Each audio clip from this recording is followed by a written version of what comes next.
In May 1999, psychedelic explorer Terence McKenna was diagnosed with a brain tumour and given between 3 and 9 months to live. I contacted Terence by email and mentioned that I was making a documentary about shamans of the Amazon and asked if I could meet him and record an interview.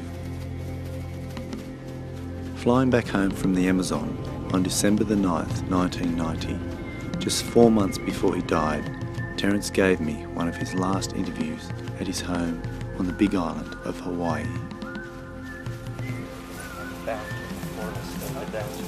It's too bad we don't have more time. Terence had tried many natural therapy cures and had also recently undergone gamma knife surgery to try and remove the tumour. You've been here for a while? Oh, I finished the house about 2.5 years ago and was here about 2.5 years building it, so... Right. Yeah. Let me get Christy and...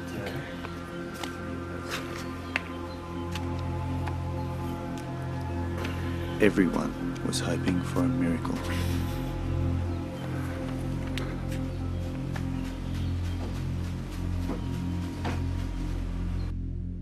Why do you think governments, most governments in fact around the world, have banned ayahuasca and made most psychotropics illegal? Well, I think a social system is the product of a process of, you could call it social natural selection, that a civilization produces various religious ideas, political ideas. Some survive and some don't. And it's because the social system is applying selective pressure, saying universal medical care for all, we don't need that. Sexual flexibility among teenagers, well, we don't need that. So over time, a social system is built out of what is saved and what is thrown away. And so when you start putting drugs into a social system that actually promote unusual ideas, you're pushing the most important buttons that a society has, the buttons that shape what it believes about life and death and value and marriage and childbearing and all these things.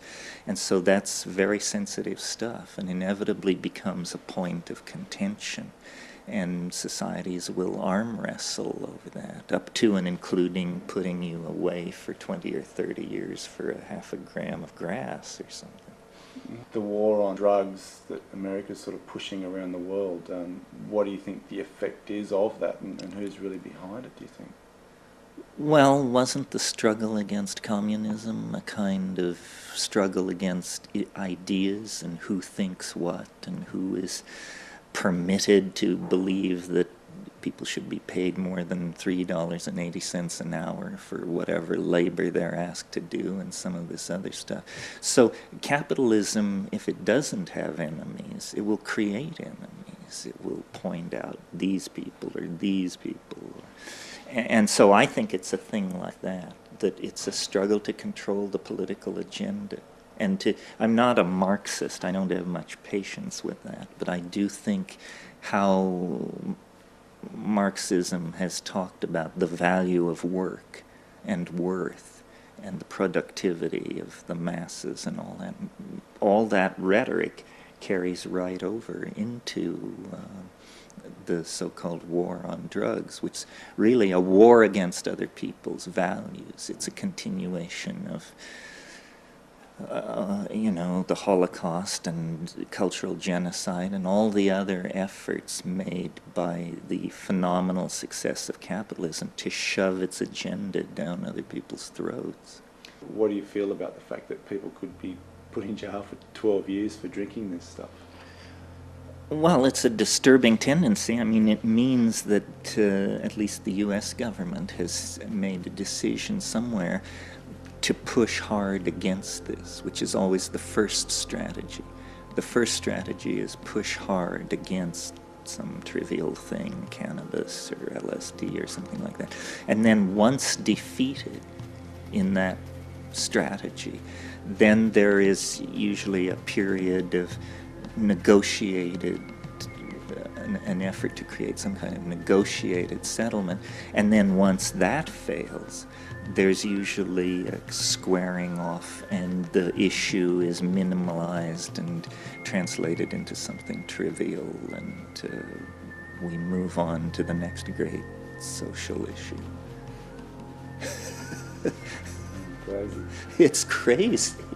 What do you feel about the synthetic DMT and ayahuasca now being available? You know, do you think that the magic is lost when it's synthesized, and there's no real ritual aspect to the taking of ayahuasca? Well, it's not so much that the ritual is lost as that the people who are doing the making and the taking and the shaking may not really understand what they're getting into. A drug like synthetic ayahuasca, pharmahuasca, do people realize this is the same thing as has been taken for thousands of years down there? Do they realize its role in shamanic healing and all this? It's just one more example of how everything is desacralized and corrupted, because first ayahuasca has never been heard of, and the next thing you know, everybody wants it because it's all anybody's talking about.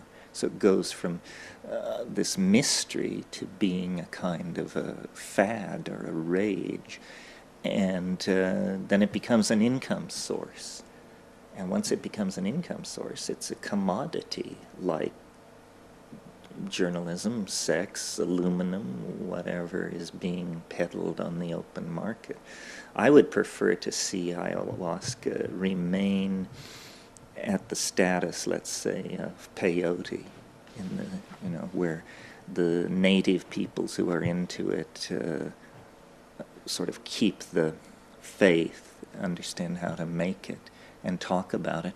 And when there's a question as to what it all means, then you go back to those native people and listen to their myth and all that. Mm.